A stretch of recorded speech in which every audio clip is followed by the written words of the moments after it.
tebliğde bulunuyor o şehir halkına. Emre anlatırken aklıma geldi, dedim ki bunu da mutlaka söyleyeyim. Adam tebliğini yaparken öyle akıllı uslu şeyler söylüyor ki tam peygamber öğretileriyle donanımlı bir adam bu.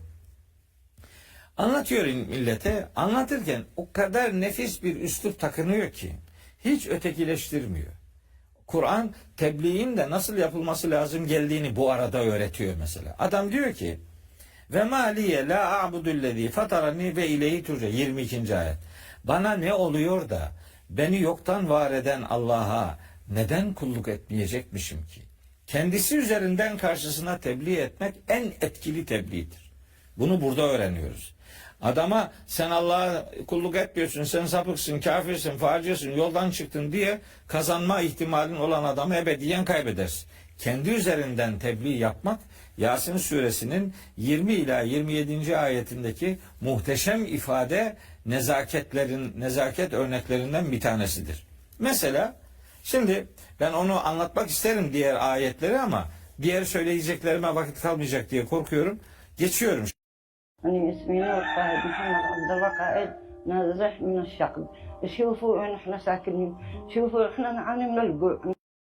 Şimdi buraya. Evet, son 5 Geliyor. dakikamız hocam. Geliyor şimdi 33. ayete. Başka bir şey başlıyor. Ne başlıyor 33. ayette? Allah Allah. Ölü toprağın diriltilmesinden, işte ne bileyim ürünlerin yenmesinden, evrendeki çifterli yaratılıştan, işte gecenin bir ayet oluşundan, güneşin hareket sisteminden, ayın menzillerinden, gece ile gündüzün birbirini takip edişinden, ayla güneşin birbirinin önüne geçmeyişinden, birbiriyle çarpışmamasından söz ediyor. Her birinin bir yörüngede işte faaliyetini sürdürdüğünü anlatıyor. Sonra suların kaldırma kuvvetinden söz ediyor. Orada boğulma ihtimali varsa Allah'ın kanunu sayesinde boğulmuyor. Ona dair 44. ayete kadar bir şey anlatılıyor. Adam diyor ki alakasız bir şekilde geçti bir konudan başka bir konuya. Hayır. Asla alakasız bir konu değil. Burada 7 tane konu başlığı var. Bu 7 konu başlığının 7'sinde de öldükten sonra ahirette diriltilmeye inkar edenlere gözlerinin önünde ölümün ve dirilmişin meydana geldiğini anlatan örnekler sunuluyor. Öldükten sonra diriltilmeyi inkar edene ölü toprağın diriltilmesinden örnek veriyor. Gözünün önünde toprak diriltiliyor. Buna inanıyorsun da var olan bir bedenin öldükten sonra yeniden diriltilmesine neden inanmıyorsun? Kim mesela bir insanın yaratılışında bir diyelim ki sperme bakıp da bundan insan olur diyebilir? Ölü gibi duran bir sıvıdan Allah insan yaratıyor. Yani ölüm ve hayat bu hayatın içerisinde sürekli devinip önümüzde gerçekleşen mevsimlere bakın. Yazdan sonra sonbahar, ondan sonra kış, ondan sonra ilkbahar, ondan sonra yaz. Bitkilerin gelişimine bakın, insanın gelişimine bakın. Her an bir ölüm ve bir diriliş vardır. Onu mikro alemden makro aleme kadar Allahu Teala örneklendiriyor. Niye? Çünkü bu pasajda ahireti inkar eden adamlara ders veriyor Allahu Teala.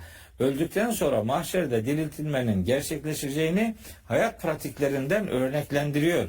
Sonra geliyor son saati inkar ediyor adamlar. Onlara son saatin dehşetini anlatıyor.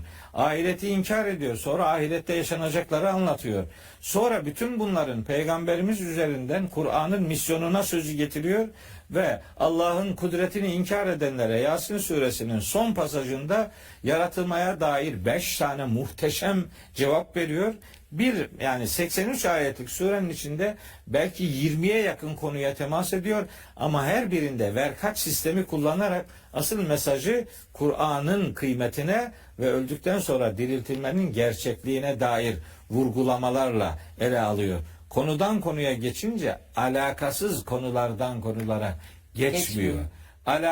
Alakayı kuramıyorsan senin kafanda problem var. Ayette herhangi bir problem yok. Akılda kalsın diye Yasin suresinden böyle kaba taslak ben Yasin suresini bir dönem boyunca ders olarak anlatıyorum. Öyle 5 dakikada ancak bu kadar özetleyebildim. O soruya ufak bir katkı olsun diye. Çok da güzel özetlediniz hocam. Ağzınıza, yüreğinize sağlık. Evet. Çok teşekkür ediyorum. Sevgili izleyenler, Kadir Gecemiz tekrar mübarek olsun. İnşallah bu gece Kur'an'la buluştuğumuz bir gece ve hayatımıza nakşettiğimiz bir gecenin vesilesi olsun inşallah. Çok teşekkür ediyoruz. Yarın tekrar görüşmek dileğiyle.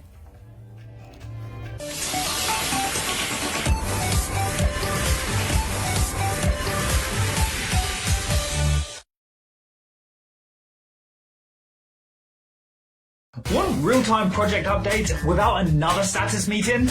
This AI has got you. This is the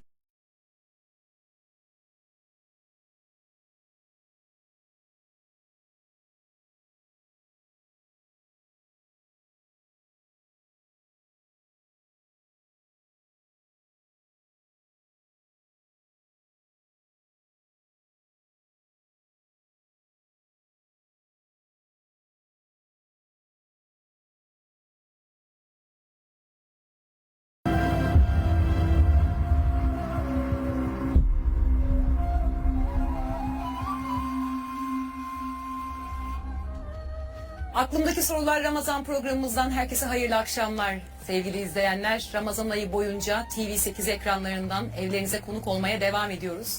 Bu gece sevgili Emre Dorman hocamızla birlikte stüdyomuzda Profesör Doktor Şaban Ali Düzgün hocamızı konuk ediyoruz. Değerli hocam hoş geldiniz. Hoş bulduk. Hoş geldiniz. Hoş bulduk Emre hocam.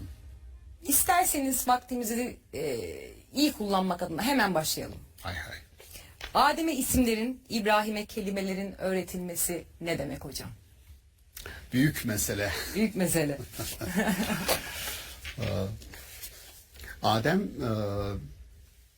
Adem'e isimleri öğrettik ayeti. Hemen hemen Kur'an'la biraz ilgisi olan, herkesin duyduğu diyelim bir ayettir. Fakat çoğumuzun haberi olmayan bir ayeti dikkate getirmek istiyorum. İstisnalar vardır mutlaka ama o da şu. Biz İbrahim'i kelimelerle sınadık, imtihan ettik. O da başardı. Ondan sonra onu milletlere önder yaptık. Şimdi bu ayeti ben epey belki dinleyen dostlar daha detay alabilirler. İsimlerden kelimelere. İbrahim'in zihninin tekamülü, insanlığın zihninin tekamülü diye bir internette de erişebilecekleri bir yazım var. Sarp Yokuş'un Eteğinde İnsan kitabımın da bir bölümü bu.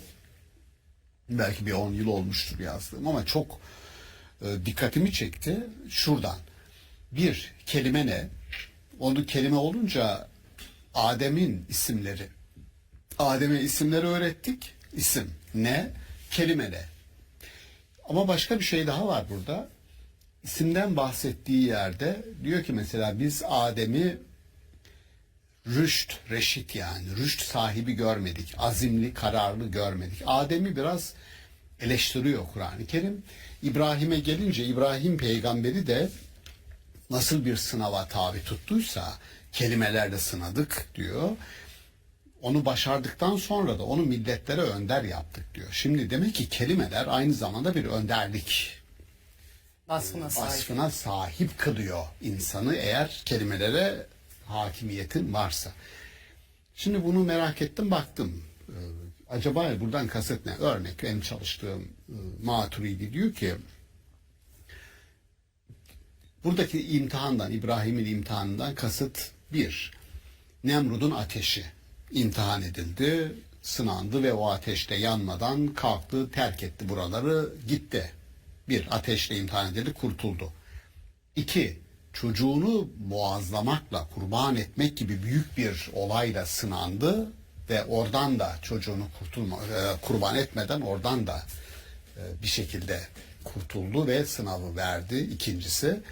Üçüncüsü Hacer ve küçük daha bebek İsmail'i normalde insanlar göç ederken nereye göç ederler? İşte yeşil alanlara, sulak alanlara gidersiniz.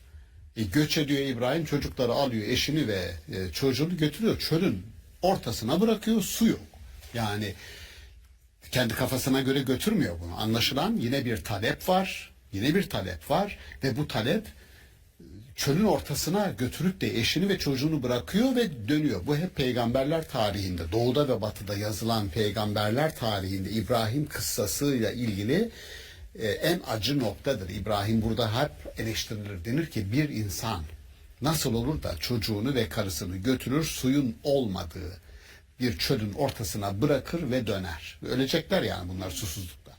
Tabi bu büyük bir resmin küçük parçası olarak okunduğu zaman iş değişir. Değişti de. insanlığı suyla buluşturan Zemzem diyoruz değil mi? Suyla buluşturan bereketin kaynağı bir kadın. Hacer. Böyle bakıp tarihi yeni bir startup verirsen orada, değil mi? Ve oradan yeni bir tarihi Hacer'le başlatırsan ayrı bir dünyanın kapılarını açarsın, bakış açısı.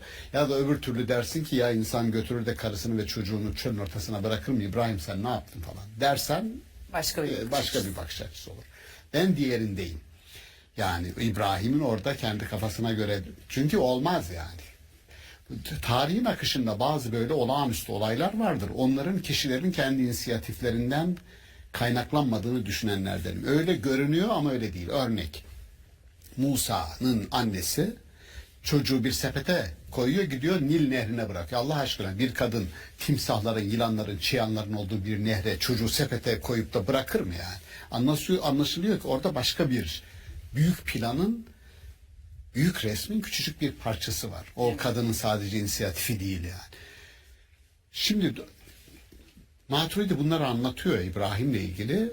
Sınandı diyor İbrahim. Tamam, sınandı. Bunlar doğru. Bunlara bir şey demiyorum. Ama kelimeler nerede? Kelime yok ki burada. Yani sınanma kelime. O zaman şuradayım ben. Diyorum ki isim nedir? Mesela güneşe, bir güneş orada görünüyor. Isı ve ışık veriyor. Kocaman bir nesne bizim için orada. Ona bir ad veriyorum. Ben ne diyorum? Güneş. İsim dış dünyadaki benim gördüğüm bir varlığa verdiğim isim. İşte buna diyorum ki kupa, buna kalem, görüyorum. Görmediğime kelimeler işaret ediyor. Kavramlar işaret ediyor, görmediğim. İbrahim'in başarısı isimlerin ötesine geçip o isimlerin arkasındaki gücü sorgulayarak bulma yetisi. Biz metafiziğin, fiziki dünyanın ötesine açılmanın ilk defa İbrahimi zihinle, yani insanlığın zihni öyle bir aşamaya geldi ki isimlere artık takılmıyor. Güneş dediğin sadece güneş değil. Arkasında o güneşi var eden, insanlık için var eden daha büyük bir kudrete, işte kelime. işaret ediyor. Kudret orada yok. Kudrete bakıyorum, yok. O onun arkasında. Ona işaret ediyor. Tıpkı şunun gibi. Bahçemizde varsayalım ya da ormana gittik, işte Sarıçam ya da Karaçam, Kızıl'la neyse. 20 metre ağaç, böyle muhteşem, bakıyorum. Ağaç diyorum ama başka bir şey daha diyorum. Muhteşem diyorum. Muhteşem yok orada. Muhteşem orada yok. Muhteşem kelime. Ağaç orada. Görünenin ötesinde onu tanımlayan bir kelime üretiyorum ben ve dünyam değişiyor. Şimdi kelimeler orada görünmeyen, isim görünen ve kelimeler Allah'a bizi götürüyor. İsimler değil. İsme takıldığın zaman orada ağaç duruyor. Evet.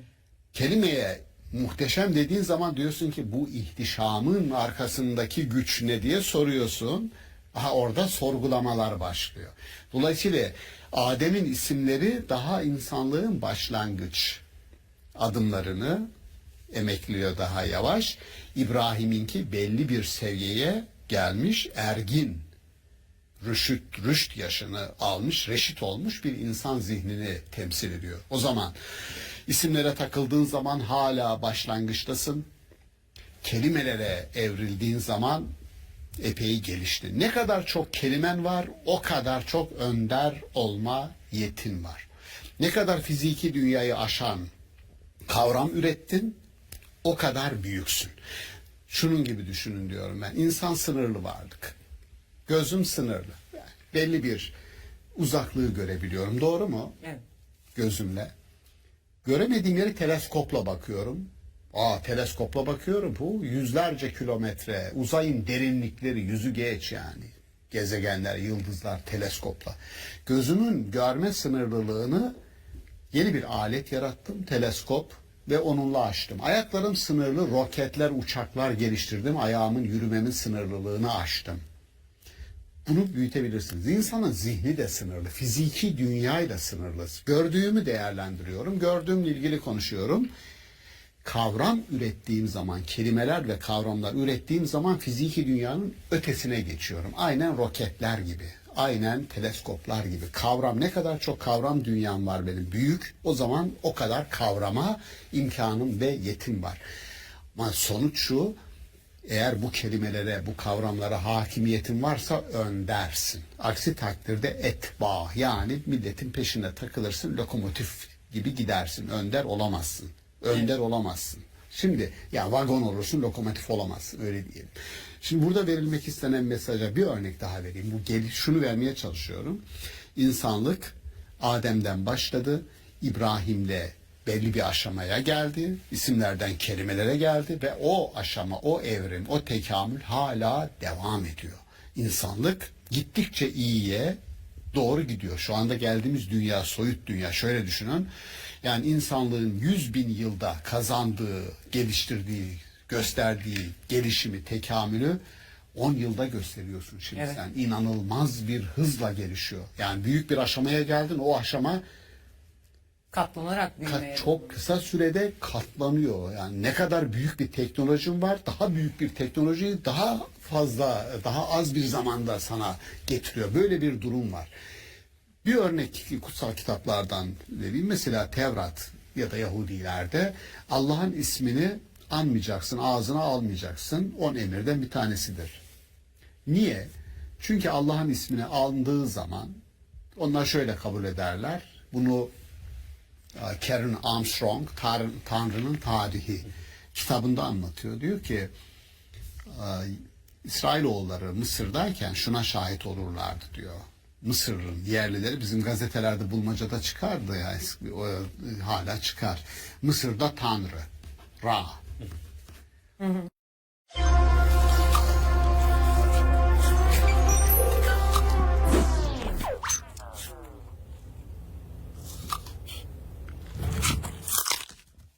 Did somebody say just eat? No price rises, no blah blah blah excuses. Lebara, the smarter mobile network.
Tanrı'ya yani Ra'ya bir şey yaptırmak istedikleri zaman diyelim 50.000 kişi toplanıyor bir alanda. Ne yaptırmak istiyorlar? Yağmur yağsın diyelim. Başlarlarmış. Ra, Ra, Ra. 50.000 kişinin aynı anda düşünsenize Ra, Ra, Ra, Ra. Ya bu Tanrı'yı yağmur yağdırmaya zorlamak için ismini anıyorlar. Hep bir ağızdan Ra, Ra, Ra da sonunda tamam ya tamam deyip gönderilmiş. Şimdi Tanrı diyor ki Tanrı'nın adını ağzınıza almayacaksınız demek. Bundan sonra beni bir şey yapmaya zorlayamayacağınızı, benim irademin sizin iradenize tabi olmadığını bilin, tamam mı? Adımı ağzınıza almayın. Karen Armstrong böyle bir düşünceden kaynaklı olduğunu söylüyor, yasağın. Peki Kur'an-ı Kerim'e geldi. Kur'an-ı Kerim'in ilk ayeti nedir? İkra bismi rabbikellezi halak. Orada Allah'ın adını ağzınıza almayacaksınız diyor. Kur'an-ı Kerim'in ilk ayeti Allah'ın adını ağzınıza alarak, anarak başlayın. Anlıyoruz ki insanlık öyle bir aşamaya geldi ki Allah insanlığın dünyasına, anlam dünyasına artık öyle bir şekilde yerleşecek ki eskisi gibi anlaşılmayacak, eskisi gibi istismar edilmeyecek, eskisi gibi bir öyle ben seni andım hadi yap şunu orada olmayacak bir ilişki biçimi. Bunu anlayacak kadar gelişti insanlık.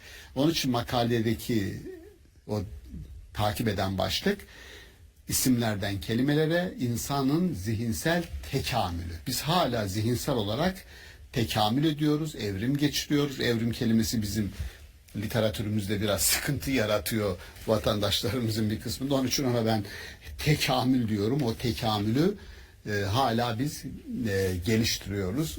Bu isimler ve kelimelerin temel mantığı bu. Yani aslında kelimelerin gücünün insan üzerindeki ve yaşam üzerindeki sirayetini konuşuyoruz hocam. Buyurun. Ya şimdi tabii hani Kur'an-ı Kerim'de sözün güzel söylenmesi, işte sağlam söylenmesi ile ilgili çokça ayetler var. Yerinde söylenmesiyle ilgili çokça ayetler var. Tabii o çok önemli bir konu. Burada Hazreti Adem örneğiyle ilgili olarak şu geliyor aklıma. Şimdi Allah Adem'i yaratacağını söylediği zaman melekler şunu anlamaya çalışıyorlar ya, çok aslında orada şey geliyor bana yani. Yani yeryüzünde kan dökecek, fesat çıkaracak bir varlığı neden yaratıyorsun? Çünkü yeryüzünde canlılar var zaten. Ve aslında Allah'ın yaratacağını söylediği Adem'i de muhtemelen yeryüzündeki o canlılara benzetiyorlar. Öyle bir canlı olduğunu düşünüyor. Hani Allah diyor ben sizin bilmediklerinizi bilirim diye. Orada mesela Hazreti Adem'e kelimeleri öğretmesi Allah'tır tabii doğrusunu, ama belki işte ama bir bilinç vermesi, belki hani en temel seviyede bir bilinç vermesi ve sonra onların isimlerinden haber verince isimlerden haber verince Hazreti Adem, hani melekler de şunu anlıyor, evet tamam yani tesbih edersin değil mi? Teslim olurlar. Niye? Çünkü anlıyorlar yani o doğada kan dökecek, işte bozgun çıkaracak varlıktan farklı bir şey bu. Şimdi ama şu var, Hazreti Adem ve eşi hani işte o dünyadaki bahçede yerleşiyorlar ya, Allah diyor burada yiyin için şu ağaca yaklaşmayın. Bir şekilde o ağaca yaklaşıyorlar, birlikte yaklaşıyorlar. Hani o İsrailiyet kültüründe kadındır saptıran ya, aslında Kur'an-ı Kerim baktığımız zaman Kur'an-ı Kerim onu düzeltiyor. Hayır. Birlikte yaklaşıyorlar. Birlikte günaha giriyorlar ve birlikte tövbe ediyorlar. Hatta aslında Hazreti Adem'in doğrudan bir tövbesine de tanıklık ediyoruz. Hani nefsime zulmettim, hani bizi affetmez acımazsan çağrısı yalnız kalırız vesaire. Şimdi Hazreti Adem Allah'a tövbe ederek Adem oluyor. Ademliğini ortaya koyuyor ve Allah da onun tövbesini kabul ediyor. Ama mesela İblis'e bakıyoruz. İblis diyor ki Allah'a, yani sen diyor beni ateşten yarattın, onu topraktan yarattın, ben onun üstünüm diyor. Üstünlük taslıyor. Aslında şey diyebiliriz değil mi hocam? Tarihteki ilk ırkçı diyebilir miyiz? Materyal üstünlük iddiasında bulunuyor aslında. Yani. Diyor ki ben onun üstünüm. Yani sen neye göre üstünsün ondan, yani sen kendine göre belirlediğin bir ölçüyle sen üstünlük taslıyorsun. Allah da kovuyor onu oradan. İblis kendi nefsine zulmederek, haksızlık yaparak, saparak Allah'ın emrini yerine getirmiyor ve bunun sonucunda bunun faturasını Allah'a kesiyor. Beni sen saptırdın diyor. Mesela tövbe etmiyor. Yani Adem tövbe ediyor. İblis diyor ki beni sen saptırdın. Bu anlamda ilk kaderci de İblis aslında. İlk müfteri de. Müfteri. Hem de müfteri, iftira ediyor Allah. Şimdi şunu görüyoruz, yani insanla aslında yani insan evet hata yapabilen, ama hatasının fark edip pişman olduğu zaman tövbe ettiğinde, o hatasına dönmek istediğinde Allah'ın affıyla, merhametiyle, rahmetiyle karşılaşan bir varlık. Şimdi şeye gelince de, Hazreti İbrahim örneğine gelince de gerçekten Hazreti İbrahim'le ilgili yani Kur'an-ı Kerim'de o kadar muhteşem övgüler var ki. Yani mesela birkaç şey geldi aklıma, o not aldım. Mesela tek başına bir ümmetti ifadesi var mesela. Yani. Hanif. Çok kuşatıcı bir şey. Değil mi? Hanif bir Müslümandı. Ya da diyor yani babanız İbrahim'in dinine esas alın diyor yani. Hani şimdi bakın o kadar belirleyici ki aslında. Ya da mesela işte Halil ifadesi değil mi hocam geçiyor? Halil. Yani. Allah'ın dostu Halil oldu. Allah onu dost edinmiş diyor. Yani bundan daha, yani şimdi şu mesela bir insanın Kur'an-ı Kerim'de anıldığını düşünün. Değil mi? Allah sizi anıyor. Bir de muhteşem bir şekilde anıyor sizi yani işte. Sonra mesela vefalı diyor İbrahim için ya. O kadar böyle insanın böyle kalbini böyle titreten bir şey ki yani. O çok vefalı İbrahim'in sayfalarındakiler falan diye mesela vurgu yapıyor. Şimdi çok vefalı İbrahim. Şimdi diyorsun ki mesela ateşe atılmayı göze alıyor değil mi Hazreti İbrahim? Yani sırf Allah'a ortak koşan bir toplumun karşısında dimdik durduğu için tek başına onu ateşe atmaya kalkıyorlar. Hiç de taviz vermiyor yani. Ama Allah işte engelliyor bunu. O ateşe serin oluyor ve ateşi İbrahim'i yakmıyor, atılmıyor yani ateşe. Babası için af diliyor. Mesela Allah apaçık bildirince ona, yani babasının müşrik olduğu artık apaçık ayan beyan ona netleşince, artık onun oradan dönmeyeceği netleşince, o da artık onun için mesela af dilemekten vazgeçiyor. Çünkü Allah şunu da söylüyor. Hani bir inananın, yani bir müşrik için af dilemesi olacak şey değildir diyor. Yani artık o kesin müşrik kalmakta ısrarcıysa eğer, onun için af dileyemiyorsun. Evet. Şimdi Hazreti İbrahim de hani oğlunun kısasına da aslında çok muhteşem bir ders var. Şimdi insanlar bir şey zannediyorlar. Diyorlar ki ya nasıl bir peygamber gidip de oğlunu kesse? Allah niye böyle bir şey emretti diyor. Halbuki Allah böyle bir şey emretmiyor. Hazreti İbrahim bir işte rüya görüyor ve orada oğlunu kestiğini görüyor. Bunu Allah'tan gelen bir emir zannediyor. Bir belki vahiy zannediyor bunu. Bunu yapması gerektiğini düşünüyor. Şimdi o tamam, hadi bunu düşündü. Bu az buz bir şey değil. Bunu gerçekleştirmeye çalıştı. Şimdi oğlunun da teslimiyetini görüyorsun orada. Diyor ki yani hani emrolunduğun şeyi yap. Beni sabredenlerden bulacaksın diyor. Yani seni gel keseceğim diyor babası. O da diyor ki tamam, ben de teslim oldum diyor. Yani şeyin İsmail'in kim diye güzel bir şey var değil mi hocam? Haç Risalesi'nde şeyin İranlı yazar Şeriati'nin, senin İsmail'in kim yani? Hani sen neyini kurban ediyorsun Allah için yani? O çok güzel bir şey, vurgu. Şimdi o da o teslimiyeti gösteriyor. Allah aslında onları sınıyor. Ve o teslimiyeti gösteriyorlar. Ve Allah da işte bir diyelim kurbanlıkla bir şekilde onun ibadeti ortaya koyuyor. Şimdi o kadar muhteşem örnekler ki aslında bunlar. O kadar büyük ibretlik dersler ki bunlar. Ve insanın aslında dediği gibi tekamülüyle ilgili, gelişimiyle ilgili ve aynı zamanda insanın kendini o kerim, değerli kılışıyla ilgili aslında çok güzel örnekler. Yani Allah'a kayıtsız, şartsız, hani İslam olarak geldim diyor İbrahim diyor, yani teslim ol. O da teslim oldum diyor alemler Rabbine yani. O çok muhteşem bir Hazreti İbrahim'le ilgili geçiyor yani. Hani İslam ol, teslim ol dedik. O da teslim oldum alemler Rabbine diyor. Hani bu kayıtsız şartsız teslimiyet örneği ve buradan asla taviz vermemesi. O yüzden inananlarda işte güzel bir örnek var yani. İbrahim Nebi'de de güzel bir örnek olduğunu söylüyor, tıpkı Peygamberimizde olduğu gibi. İşte bizim için aslında bunlar yapılabilir şeyler olduğu için bu kıssalar bize anlatılıyor. Evet. Örnek alınabilir şeyler olduğu için anlatılıyor. Şimdi bizde genelde şöyle bir anlayış oluyor. Ya onlar peygamber diyor adam mesela yani. Yani biz kimiz ki onlar gibi olalım. Yani Allah bize onlar gibi olun diyor.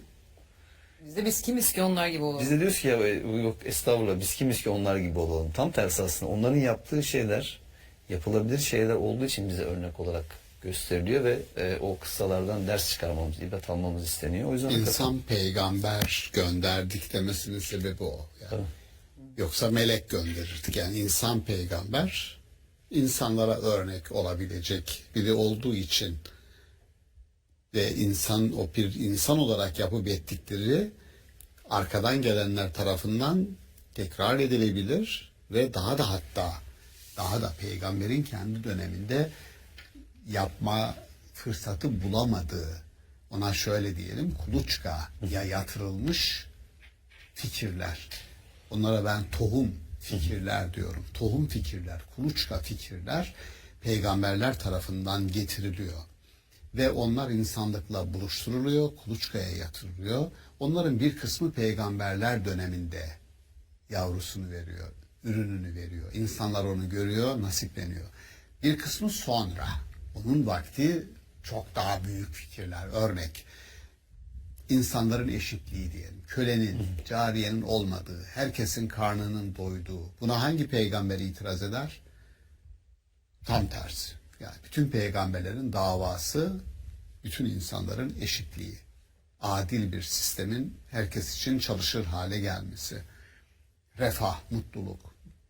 Bunu Felix Culpa diye bir insanı sonu müjdeyle biten günah.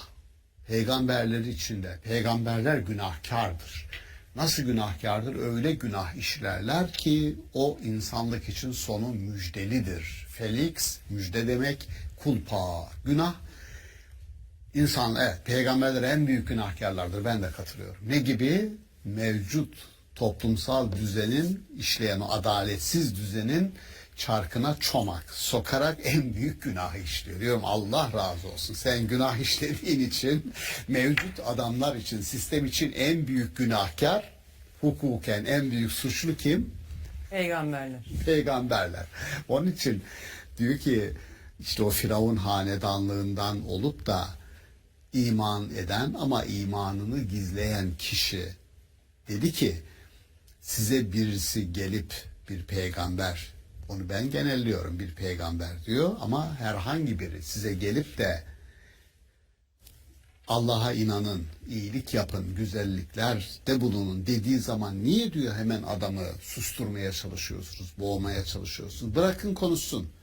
Söylediği şey yanlışsa yanlışı kendisine aittir. Yok doğru bir şey söylüyorsa biz ondan yararlanırız. Şimdi bakın adama birileri diyor ki ya bu diyor bu günahkar diyor. Tanrılarımızı inkar ediyor. İşte düzenimizi bozuyor. Bir kısmı da olayı fark ediyor. Ya bunun söylediği diyor.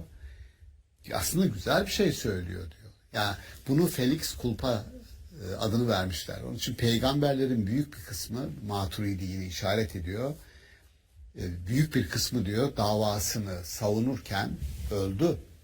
Ve adını bile bilmiyoruz. Hadiste var. Öyle peygamberler geldi ki toplum tarih unuttu diyor.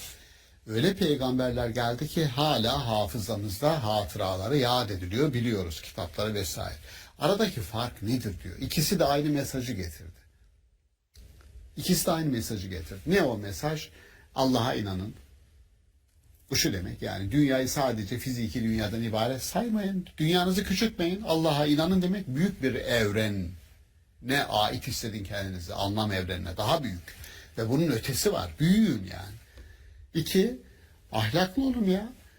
Ne demek o? Hayatta tek başınıza değilsiniz. Başka insanların varlığını da dikkate alarak hukukunuzu ona göre yapın. Siyasetinizi ona göre dizayn edin. Ahlaklı olun. O da mükemmel. Bu ahlaklı olun demek zina etmeyin demek. Ahlaklı olun demek çalmayın demek. Yani bütün hepsini içerir. Sadece bunu dese yeterdi yani. Allah'a inanın ahlaklı olun bitti. Hatta önce ahlaklı olun dese bile yeterdi. Çünkü ahlaklı olmak o ahlak her şeyin kaynağını ben olmadığıma göre bunun bir kaynağı var. Kimdir deyip Allah'a gitmeyi gerektirir. Yani ahlakın da bir ahlakı var. Evet. Ahlaklı olmanın da bir ahlakı var. Şimdi bunu söyledikten sonra bir insan bu büyük evreni koyduk. Allah'ı koyduk. Bunu koyduktan sonra bir insanın hayatı tek başıma götürmüyorum. Başka insanlarla kolektif bir şekilde yaşıyorum dedikten sonra evreni İbrahim'e tekrar dönersek Hanif İbrahim'in özelliği tek başına. Başkası sana katılsın katılmasın. O ilahi mesajın özünü peygamberlerin getirdiği. Dedik ya şuradayız yani Maturidi'nin söylediği. Binlerce peygamber geldi. Çoğunun adını bilmiyoruz. Bir kısmını biliyoruz. Niye diyor bir kısmı hala biliniyor, ediliyor da bir kısmı unutuldu gitti. Oysa bunların mesajının özü işte söylediklerimiz. I would love it everything if you be my friend. Your friends are always by your side.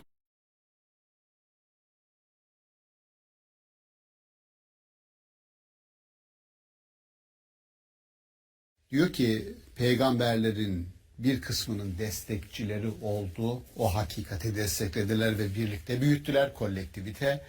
Bir kısmının ise olmadı. Dolayısıyla şimdi buna diyor ki Maturidi yorum yapıyor. Hazreti Peygamber diyor yaşamı boyunca sahabilere o kadar müteşekkir, o kadar minnettar davrandı ki hiçbirisini kırmadı, incitmedi. Neden? Çünkü bu davaya omuz vermeselerdi, tek başına kalsaydı daha önceki peygamberler gibi tarihin unuttukları arasına katılacaktı diyor. Zira biz biliyoruz ki diyor tek bir çim, ektik toprağa çim, şöyle şu kadar bir çim. Ya üzerine gelir birisi geçer, basar ve gitti. Oysa büyük bir çim, geniş araziler düşünsenize. Diyor ki bir davanın kabul edilmesi, bir çimin bu kadar büyümesi. Yani beraber büyüttüler davayı. Şimdi bence o mükemmel herkese bir sorumluluk veriyor. Yani bir davanın hak olması. Bugün bile dünyaya bakın. Hak olan, hakikat olanı adalet, eşitlik, işte herkesin karnının doyduğu, kimsenin acı çekmediği, müreffeh bir dünya. Buna itiraz edecek olan var mı? Yok. Bu doğru mu? Doğru. Peki bu doğruyu herkes paylaşıyor mu? Gereğini yapmıyor. Paylaşmadığı da ortada. O zaman şuradayız. Sizin haklı olmanız hayatta kalmanızı garanti etmiyor. Burada başka bir şey var. Gerçekçi olalım. Şunu ben söylerim, üzücüdür. İnsanlık bir hayal kırıklığı diye Din Anlama Kılavuzu kitabının içerisinde bir parçadır. İnsanlık bir hayal kırıklığı. Neyi kastediyoruz? Hazreti Adem'in 2 çocuğu Habil ve Kabil kavga ediyor. Evet. Bizim kültürümüz bize şunu öğretti. O kutsal kitapta okuduğumuzda, Tevrat'ta da, Kur'an'da da şunu görüyoruz. Hangisi haklı? Habil. Kabil haksız. Peki hangisi ölüyor? Habil. Haklı olan öldü. Haklı olan hayatta kalmadı. Haksız olan hayatta kaldı. Şimdi ben şunu diyorum arkadaşlar diyorum. Dikkat edin. Öyle bir sistem kurun ki, öyle bir sistemi seslendirin ki haklı olan hayatta kalsın, haksız olan kalmayacaksa kalmasın. Haklı olan. O zaman bakın benzer bir sistem, düzen bugün hala gidiyor. Yani 300-400 yıldır sömürge düzeninin olduğu bir dünyada haklı olanın evinden, barkından, bahçesinden koparılıp başka memleketlere götürülüp köleleştirildiğini biz gördük. Evet. Şunu düşünebiliyor musunuz? Yani şurada çok yakın bir zamana kadar 60-70 sene öncesine kadar Amerika'da siyahiler halk otobüsüne ön kapıdan binemiyorlardı. Yani bu yasayla belirlenmiş. Arka kapıdan binebilirler. Ön kapıdan değil. Ve oturduğunuzda eğer diyelim ki herkes oturdu, 50 kişilik otobüs, 50 kişi oturuyoruz. O arada bir sonraki durakta bir beyaz bindi. Yer yok. Geliyor siyahi olanın sandalyesinin koltuğunun yanında duruyor. Otomatik olarak ona kalkıp kanunen siyahi olan yaşı kaç olursa olsun beyaza yer vermek zorunda. Nasıl bir dünya kurdunuz yahu siz? Evet. Nasıl bir dünya kurdunuz? Ve ondan sonra işte biliyorsunuz benim hocalık da yaptım orada. Alabama'da kıyametler kopuyor. Bir kadın kalkıp yer vermiyor beyaza. Ondan sonra da kıyametler kopuyor. Selma kasabası köpekler üzerine salıyorlar falan. Dünyaya bak ya. Medeni dünya düne kadar ne eşitliği yani. Evet. Dolayısıyla şimdi öyle dünyayı kendi haline bıraktığın zaman dünyanın şeyatîn dediği o dünyayı fesada veren insanlar elinden geldiği kadar kendi düzenlerini, düzeneklerini çalıştırmak için başkalarına ateşe atabiliyorlar. O zaman diyoruz ki haklı olanın hayatta kalmasını sağlayacak bir nizama, düzene, farkındalığa ihtiyaç var. Yani bugün dünyanın, Birleşmiş Milletler'in yapısını da buna dahil edebilirsiniz. Birleşmiş Milletler'in bakın adaletin sağlanmaması için sanki bir düzen kurulmuş. Bu nasıl bir şeydir yani? 5 ülkeye yetki vermişsin. Diyelim Gazze'de olup bitenleri kınayacağız. Ülkenin birisi diyor ben veto ediyorum. Böyle bir düzen olabilir mi ya? Bütün millet, Birleşmiş Milletler üyeleri diyor ki kınayalım. Bir kişi diyor ki ben veto ediyorum. Ve sen bunu kanuna bağlamışsın, hak vermişsin ona. Yani işte dünyanın kanuni anlamda, kanun anlamında bir defa düzeni sorunlu. Evet. Bunu değiştirmek için bir irade lazım. Bunu değiştirmek için farkındalık lazım ve razı olmamak lazım. Dolayısıyla dinlerin bu dünyaya armağanı, hediyesi nedir derseniz ben onun anarşizm olduğunu söylüyorum. Terörizm değil asla. Anarşizm dediğimiz şey narşizm, mevcut kurulu düzenin olduğu gibi devamına rıza göster diyor. Bakma ne var ne yok. Anarşizm, bir saniye arkadaşlar, kurduğunuz bir düzen kime yarıyor, kimi öğütüyor? Bir bakalım. Baktıktan sonra diyorsunuz ki mustazaflar var burada. Ne demek? Zayıf düşürülenler. Kendi kendine zayıf düşmüyor. Mustazaf kelimesi zayıf düşürülen. Kurduğunuz sistem birilerini burada zayıf düşürüyor. Arkadaşlar şunu bugün bir düzeltelim. Dediği anda peygamber diyorlar ki sen işte büyük bir günahkarsın. Felix culpa. Diyorum ki iyi ki o günahı işlediniz. İyi ki adaletli olmayan bir sistemin varlığı konusunda bir farkındalık yarattınız. Herkes müreffeh bir dünyanın vatandaşı, üyesi olsun. Bunun mücadelesini vermek için sendika yürüyorsa ayaklarıyla, ayakların en büyük ibadetini yapıyor demektir. Bu da ayakların ibadetidir. Hak, hukuk mücadelesi. Kim veriyorsa dinine, imanına bakmadan onun arkasında olun kardeşim. Söylemek istediğim bu çerçevede bir İbrahim bize ne anlatır? Bir İbrahim ne anlatır derseniz, işte bir hakkın, hukukun tahakkuku için Hanif tek başına kalsan dahi o hak olanı söyleme cesaretini bize hatırlatır. Tıpkı öbür tarafta Yunan'da Sokrat gibi. Bir tek başına kalsa bile kaldı da onun sonuna kadar ben savunurum dedi yani. Diyorlar ya öğrencilere Eflatun falan, ya yapma etme ya. Pardon de, sen ertelesinler şunu, yani öldürmesinler diyor. Yani şimdi diyor bir de diyor doğru söylediğim için bir de özür mü dileyeyim abi, kusura bakmayın mı diyeyim diyor. Yani o şuraya bakar mısınız?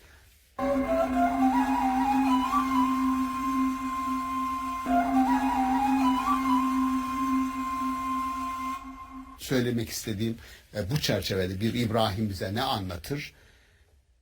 Bir İbrahim ne anlatır derseniz, işte bir hakkın, hukukun tahakkuku için Hanif tek başına kalsan dahi o hak olanı söyleme cesaretini bize hatırlatır. Tıpkı öbür tarafta Yunan'da Sokrat gibi.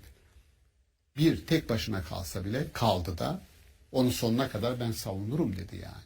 Diyorlar ya öğrencilere Eflatun falan, ya yapma etme ya. Pardon de, sen ertelesinler şunu, yani öldürmesinler diyor. Yani şimdi diyor bir de diyor doğru söylediğim için bir de özür mü dileyeyim abi, kusura bakmayın mı diyeyim diyor. Yani o şuraya bakar mısınız? Hocam siz bu anarşi deyince geldi aklıma. Ali Şerit'i demin aldık. Sizi rahatsız etmeye geldim diye bir şey var ya, çok aslında oturuyor yani. Hani şeyde de var bu. Sokrat dediniz ya, işte Sokrat'ta da bu at sineği metaforu var ya, muhteşem yani. Hani yani bir şekilde aslında filozofun görevi hani bir sinek nasıl atı rahatsız ederse, harekete geçirirse, filozofun görevi de aslında toplumun o bozulmuşluğuna, yozlaşmışlığına, bir şekilde o kötü gidişattan memnun olan veya insanları memnun olmaya zorlayan ve o köşeleri tutmuş, oradan nemalanan, beslenen kişilere karşı siz isyan ettiğiniz zaman, bu hatasını, yanlışlığını gösterdiğiniz zaman işte hemen bütün tepkileri ortaya kendinize çekiyorsunuz. Ama işte yapılması gereken şey nedir? İnsanlar Atinalıları uyandırmak diyor mesela yani. Evet. Yani kalkıp da sabahleyin camına vurmuyor, adamın kapısına vurmuyor yani uyan diye. Niye? Çünkü derin bir uykudalar. Uyandırmak diyor. İşte Ali Şerit'in dediği de o yani. Sizi rahatsız etmeye geldim yani. Çok rahattasınız ya. Nasıl vicdanınız rahat ediyor yani? Bu kadar adaletsizlik var, haksızlık, hukuksuzluk var, bu kadar yozlaşmışlık var. Siz yani nasıl böyle rahat uyuyabiliyorsunuz? Nasıl rahat edebiliyorsunuz? Aslında böyle bir şey yani. Gerçekten bütün peygamberler bu anlamda hakikaten devrimcidir yani. Evet. Yani şaka Toplumu dönüştürmek için yani. Anarşi birisi, bir ara kullanmıştım ben bu ifadeyi de. Ekşi Sözlük'te yazmış birisi benim adımın altını, dedik hocam dedi, okudun mu dedi seninle ilgili yazılanı falan. Nedir hayırdır? Ne yazmış ki dedim. Peygamberler anarşist diyen adam dedi. Evet dedim, doğru söyledim. Nedir? Anarşist terörist demiyorsun haşa ya. Anarşist mevcut düzeni, arkadaşlar bu düzen, kurulu düzende sorun var diyen adama anarşist diyorsun. Yani düzeni yeniden haksızlığa baş kaldırıyor. Ona biz anarşist. Anarşist kelimesi Fransızca yeni bir kelimedir. Peygamber döneminde böyle bir kelime yok. Ama ona diyor ki sen bizim düzenimizi bozuyorsun. İlahlarımızı diyor bire mi indirdin ya diyor. İşte müşriklerin Muhammed diyor ilahlarımızı bire indirdi. Sokrates'in suçlandığı konu ne? Atina'nın diyor ilahlarını reddediyor ve çocukları diyor ahlaksızlığa itiyor. Peki ahlaksızlık ne? Çok tanrı mı olurmuş ya, bir tane olması gerekmez mi dediği zaman ahlaksız diyor. Şimdi anlıyorsunuz ki yani hakikati çok fazla insan, bu hakikat değil kardeşim deyince hakikat öyle miymiş ya, ben hakikat değilmiş mi falan diye kendisini hakikat olmaktan çıkarmıyor. Hakikatin kendine has bir gücü var. Ve gerçekten çok severim ben, Agora'da söylenirse bir doğru hakikattir. Yani 2 + 2 4'tür. Bu doğrudur. Ama hakikat değildir. Hakikati söylediğin zaman agorada, dış dünyada, kamusal alanda söylersin ve risk içerir. Ne gibi? İşte söylediğimiz gibi ya. Bir peygamber geliyor diyor ki ya sizin kurduğunuz sistemde diyor insanların bir kısmı köle ve cariye demişsiniz, adamların ruhlarını satın almışsınız. Sen fıkha ya da hukuka, fark etmiyor. Roma'da hukuka, bizde de fıkha girmiş. Abık denilir. Bir adamın kölesi kaçsa ve o adam da köleyi yakalamak için arkasından gitti, yakalamıyor. Çekti, vurdu. Uzaktan oku attı ve adam öldürdü. Ne olur? Hiçbir şey olmaz. Niye? Malıdır. Dünyaya bakar mısın şimdi? Böyle bir sisteme peygamber gelince diyor ki bir saniye, öyle bir dünya yok. Şimdi söylediğimiz o. O zaman ters giden oydu. Bugün ters giden nedir? Bakarsanız Latin Amerika'ya, Güney Afrika'ya, yani bütün üretiyor sistem, bir şey üretiyor. Madenler var, değil mi? Yani Güney Afrika'da, Evet. Latin Amerika'da madenler var. Here's a new secret for you. La Familia Rana. Fresh pasta sauces. My team are people that have my back, no matter what. Ülke fakir fukaralık içerisinde, çünkü adam onu çıkarıyor, bir Fransız şirketi çıkarıyor, %90'ından fazlasını nemanın alıp kendi memleketine götürüyor. Geri kalan %10'u da orada birileriyle paylaşıyor. Halkın hiçbir şeyden haberi yok. Şimdi bu sistem, bu düzen mi? İşte bu düzenin bütün insanların refahına nasıl değişebileceğine dair bir zihin egzersizi zorunludur. Bunu kim yaparsa, din yaparsa onu başımızın üstüne alalım. Birisi sosyalizm adına yaparsa yine o başımın üstüne derim ben. Yeter ki bir hakkın tahakkuku için uğraşsın. Evet. Hocam şimdi bazen böyle müşrik falan dediğimiz zaman insanlar şey gibi algılıyor böyle, yani sanki hiç böyle inançları, dinleri yokmuş olmayan insan. Zaten bir insanın müşrik olabilmesi için potansiyel olarak yani bir Allah'a inanıyor olması lazım önce ve Allah'a ortaklar koşuyor olması lazım, değil mi? Yani neticede Allah'a inanıyor. Onlara sorarsın yerleri gökleri kim yarattı dersen şüphesiz ki Allah derler. Nasıl döndürülüyorsunuz o zaman yani? Hani Allah'a nasıl ortaklar kılıyorsunuz, koşuyorsunuz gibi. Şimdi baktığın zaman aslında peygamberler o toplumdaki yozlaşmaya, haksızlığa, zulme işte itiraz ettikleri zaman, baş kaldırdıkları zaman ve insanları da aktif lider haline getirmek için mücadele ettikleri zaman dikkat edersin mesela müşrikler dinlerine sahip çıkıyorlar. İlahlarına sahip çıkıyorlar. Aslında yani, Çok dindarlar. Evet yani bak sen çok dindar adam yani, kendince çok dindar. Ama şimdi senin dininin sana güzel bir şeyler yaptırması lazım, değil mi? Yani senin toplumdaki o çarpıklığa, bozukluğa, hatta şey anlatıyorlar hocam, vardı yanlış hatırlamıyorsam kaynaklarda. Kabe'nin tamiratıyla ilgili işte bir şekilde para toplanacak, şey asıyorlar oraya, bildiri. İşte kumardan, zinadan vesaireden falan Gelen parayı reddediyoruz. elde edilmeyen kazançlar. Yani. Ya şimdi adam baksın Temiz mesela, kazanç diyor. Müşrik bile diyor temiz kazancı getirin tamir ederken diyor. Adamın bir ahlak skalası da var yani. Dizgesi var. kendi içinde bir şey var. Ama şimdi şey ayeti geldi. Mesela Saat suresinin 4, 5, 6. ayetleri. Şimdi diyor ki orada onlar kendilerine içlerinden bir uyarıcının gelmesine şaşmış ve o kafirler bu bir büyücüdür. Çok yalancıdır. Bütün ilahları yalanlayıp tek ilah var diyor. Şüphesiz ki bu çok tuhaf bir şeydir demişler diyor. Şimdi onların yöneticileri, meleleri aslında değil de din adamları aslında, yani temelde bakınca o şeyi bir şekilde öne getirenler, işlerinden bu yöneticiler öne atılmış, şöyle demişlerdi: İnancınızda yürüyün, ilahlarınıza bağlı kalın, savunun. Şüphesiz ki bu sizden istenen şeydir. Bakın dikkat edin. Yani tek bir ilah var diyor bu adam. Koşun. İlahlarınıza sahip çıkın, bak ne kadar dindarlar. Evet. İnsanları kitleleri böyle. Bunu bir de Firavun yapıyor. Firavun da şöyle yapıyor bunu.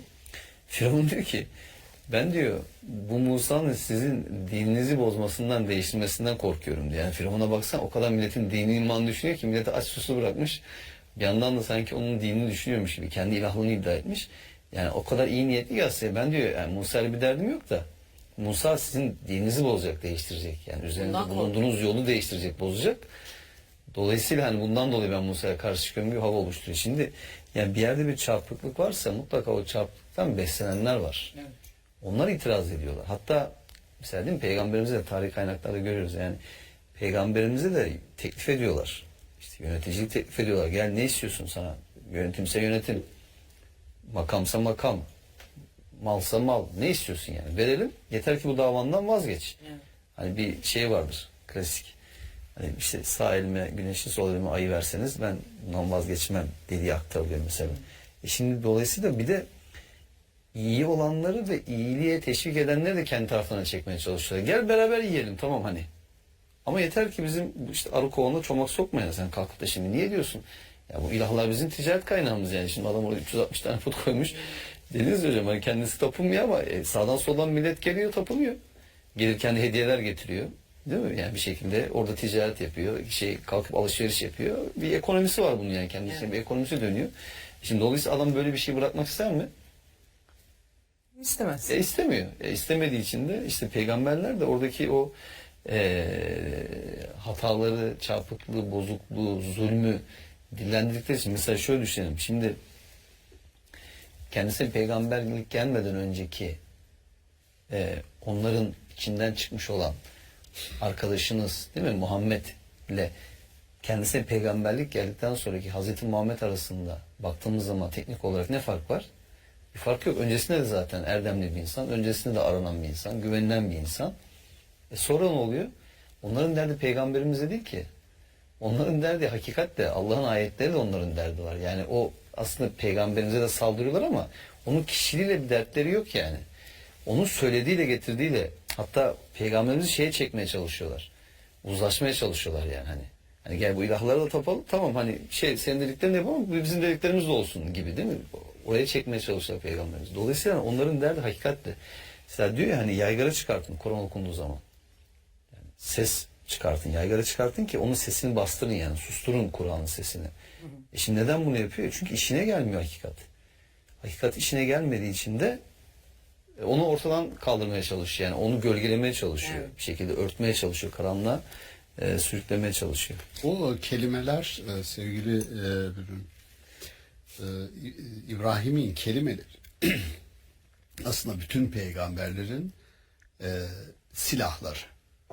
Yani peygamberlerin silahları yok, kelimeleri var. Kralların silahları var. Dinlerin mücadele enstrümanları kelimeler. Az önce bahsettiğim anarşizm bir felsefi düşüncedir. Evet. Ve silahı kelimedir, düşüncedir. Yani anarşizm bir zihinsel eylemdir. Ve peygamberler ellerinde kılıçla değil, ağızlarında kelimelerle, insanlarla buluşurlar. O anlamda İbrahim'in kelimeleri ondan sonra gelen peygamberlerin de kelimeleridir. Nedir o? Mesela adalet o kelimelerdendir. Liyakat o kelimelerdendir. Şimdi tevhid o kelimelerdendir. Şimdi ben bir ayetle Taha suresinde bir ayetle karşılaştığımda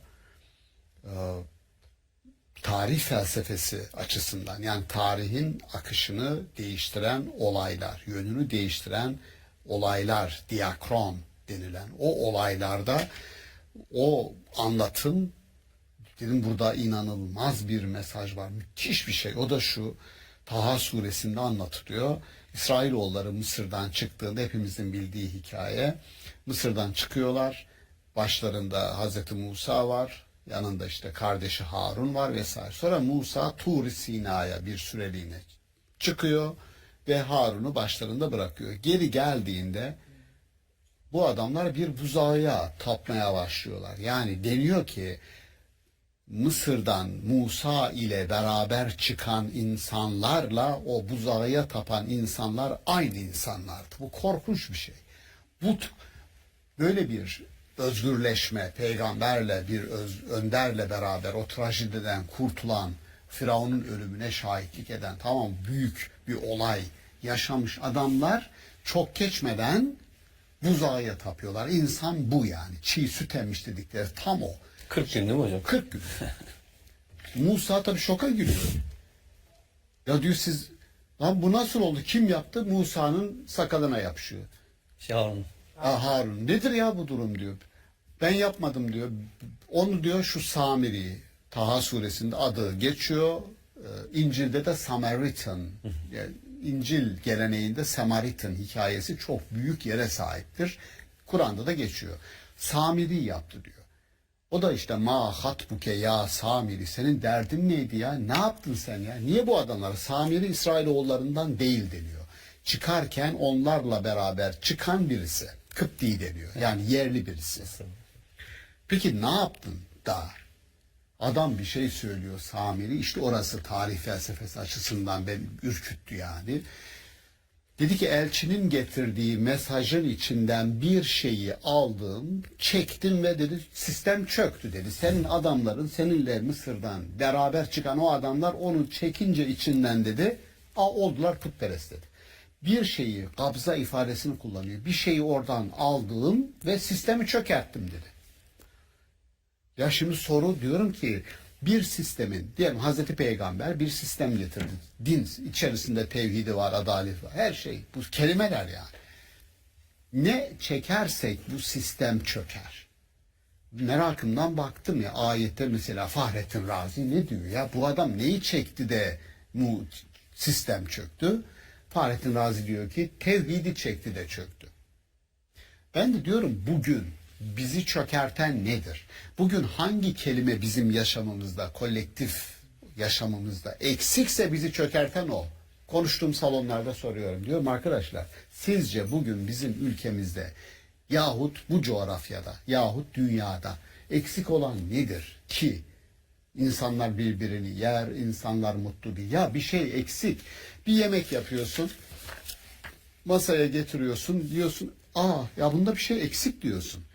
Ya buna yağ koymadım mı? Mesela salata. Ya buna yağ koymadık mı? Koydum. O zaman ya tuzu mu eksik? Bir şey eksik çünkü tamam mı? Tamam diyorsun, şimdi oldu diyorsun. Şimdi dünyamızda eksik var, bir tane bile değil.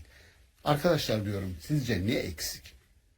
Kimi diyor ki hocam adalet, kimi diyor eşitlik, kimi diyor merhamet, kimi diyor işte sıkıntı bu. Yani bir şey eksik. Ya ben merhametteyim, merhamet eksik. Yani şu demek empati duygumuzu kaybettik. Kimse başkasını düşünmüyor. Ben de ben. Önce ben geçeyim. Daha fazla ben alayım. Onu ben alayım. Bunu ya insan insanın kurdudur dediği Thomas Hobbes'un olduğu gibi burada kendini gösteriyor. Şimdi ya burada müthiş bir tarih ve toplum felsefesi var. Toplum felsefesi siyaset felsefesinden farklı. Toplum felsefesi halka ilişkindir. Siyaset yönetenlere ilişkindir. Yani bir halk nasıl olur da hangi durumda gelir de dibi görür, bozulur, çözülür, değerleri artık işlemez hale gelir. Bir şey çektim orada ve sistemi çökerttim diyor.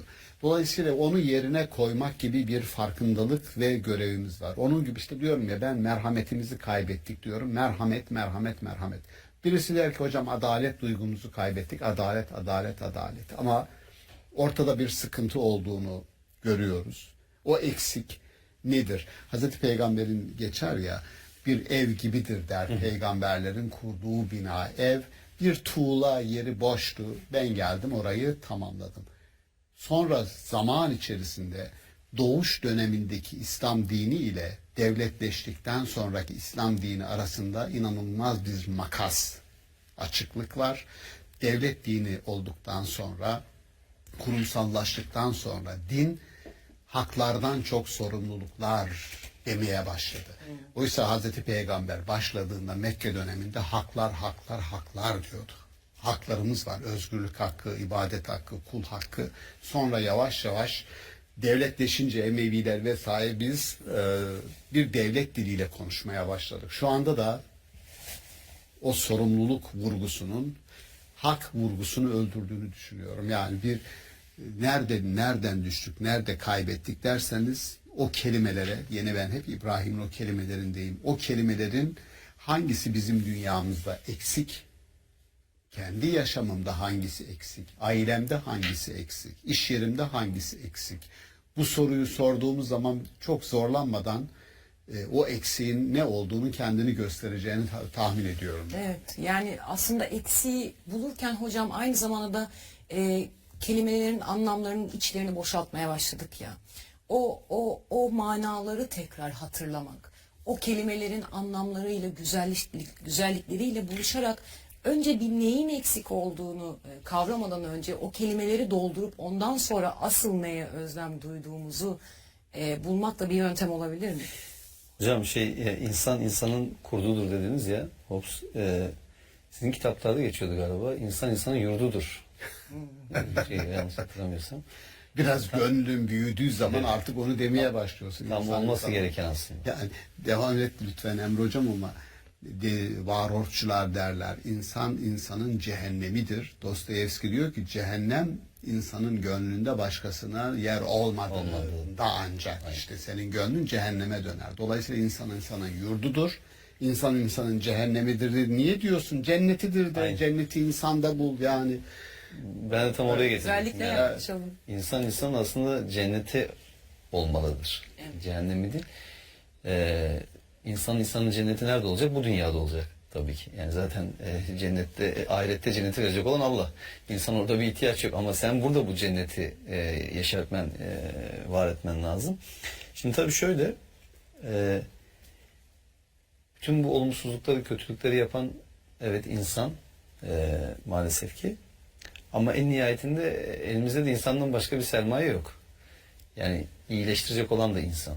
Dolayısıyla biz insanın bu kötücül tarafına değil de iyiliğini açığa çıkartacak şeylere odaklanmamız lazım. Hani bazen, şimdi Kur'an çok güzel bunu tesis ediyor. Yani tatlı değil, yılanı deliğinden çıkartır atasözü var ya. Şimdi bazen diyor yani işte sana düşmanlık yapan, küçük kötülük yapana karşı iyilik yap. Bakarsın ki diyor yani aralarında düşmanlık o insan böyle senin bir dosta, candan böyle bir dosta dönüşmüş yani. Görüyorsun bazen bunu yani tecrübe ediyorsun. İyilikler. Ha, bazı insan bunu anlamayabilir. Onun problemi artık. Hani yapacak bir şey yok. Ama burada bence insanın biraz da In Glasgow, the ingredients are fresh, the chefs are bold, and the laughs are always on the house.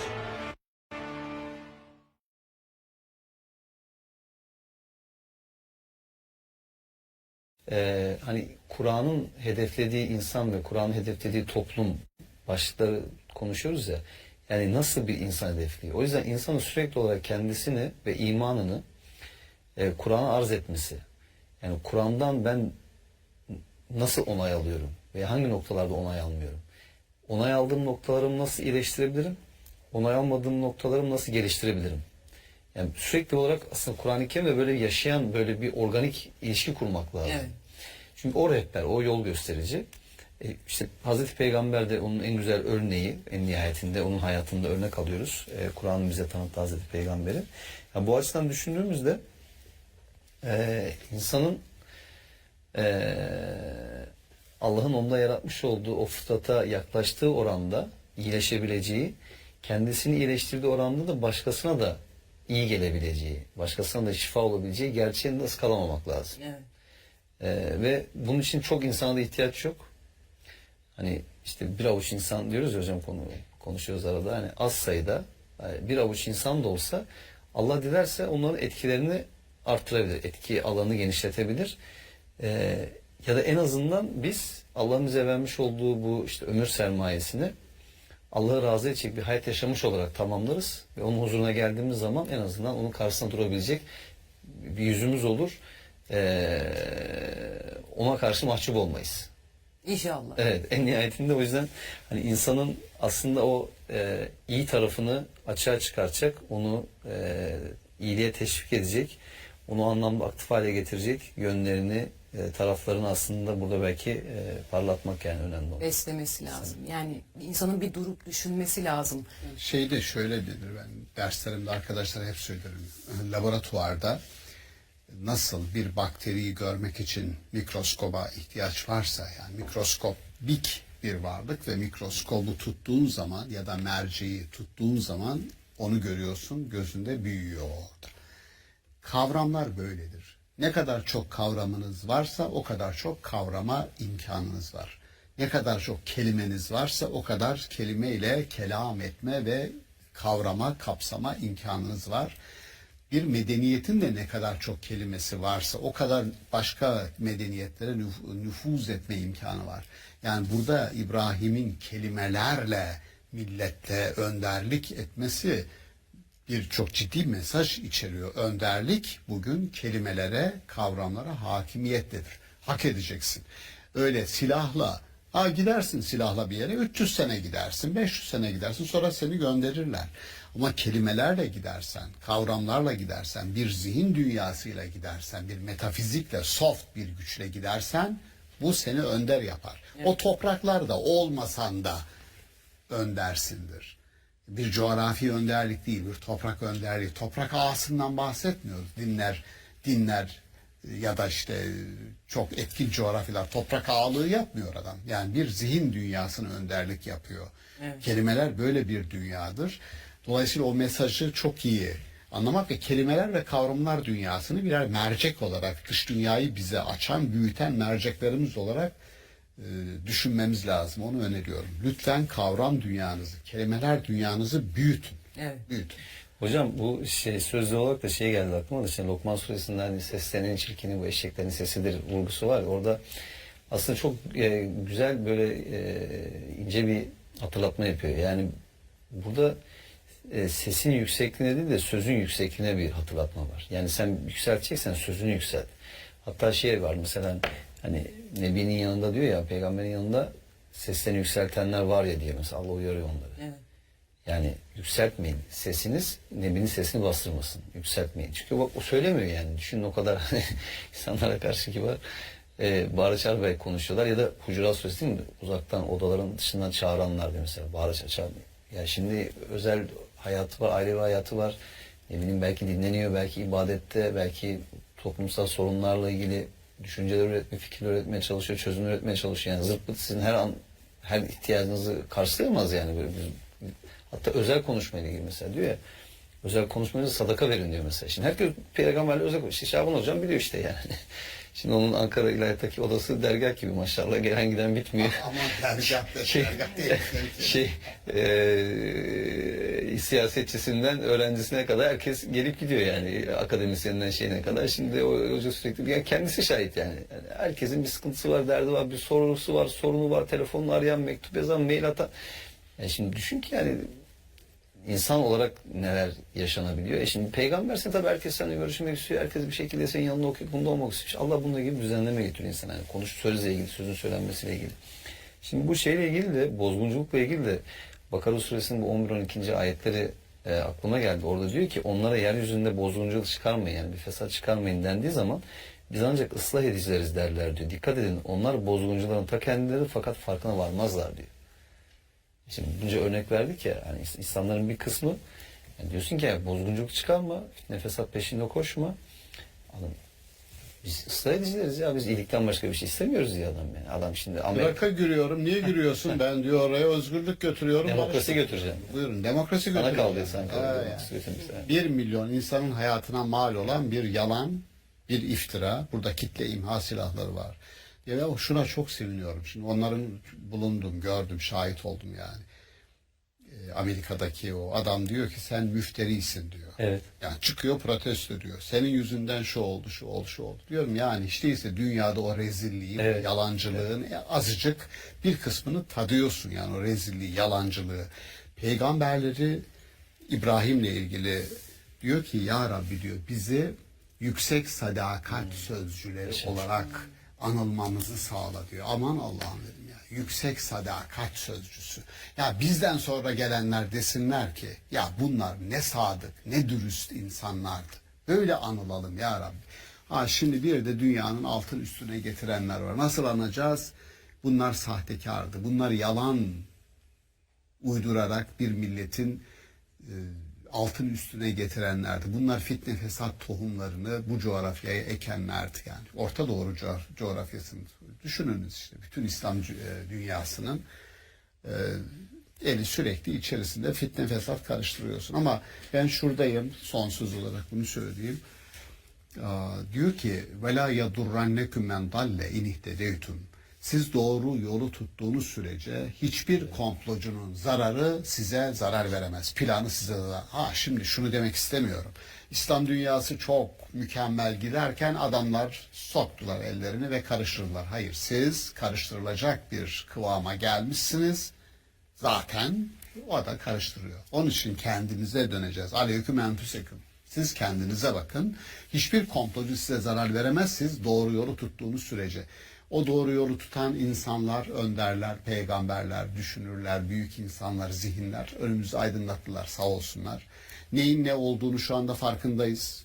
Kelimelerimizle, hangi kelimelerle hakim kılarsak insanlarımızın arasında. Bırakın dünyayı. Ben hutbe okuyorum diyelim ya, diyanet olarak. Merhamet deyin, kardeşlik deyin, hakkaniyet deyin, liyakat deyin. Dolaşıma sokun bu kelimeleri. İnsanların zihninde bunlar yer etsin. kardeşliği, merhameti. Ondan sonra bir bakarız yani. Önce kendimize bunları bir yerleştirelim yani. Evet.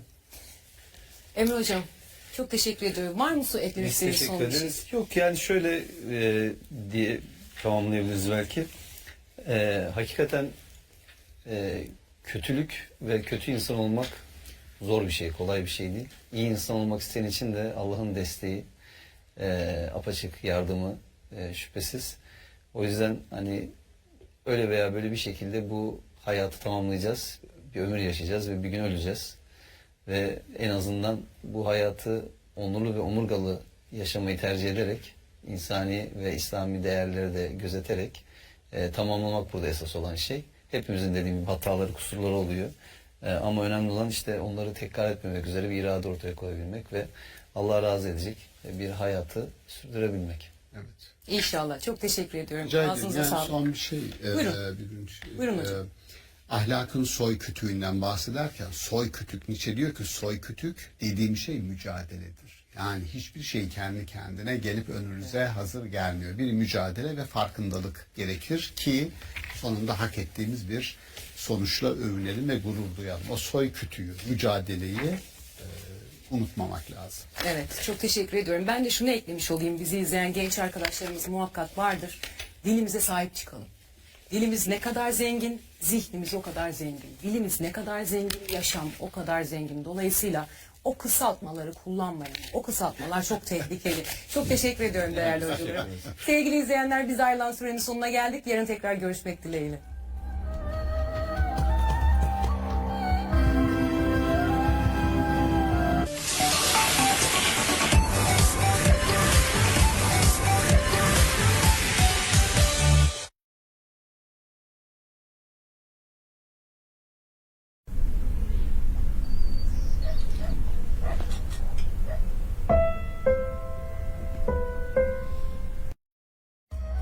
Aklımdaki sorular Ramazan programımızdan herkese hayırlı geceler diliyoruz sevgili izleyenler.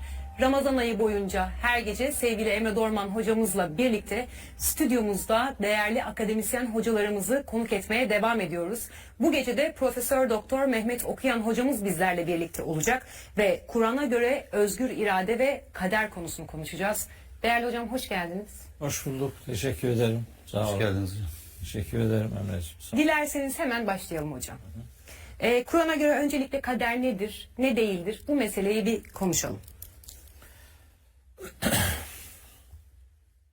Yani konunun başlığı çok iddialı. Özgür irade ve kader. Şunun için çok iddialı. Özellikle yani kaderle irade şöyle yerli yerine oturacak şekilde bir konumlandırılmıyor bizim kültürümüzde. Yani bir tarafa ağırlık verirken öbür taraf ihmal ediliyor. Öbür tarafa gönderme yapıyorsunuz. Beri taraf. Hatta bu taraf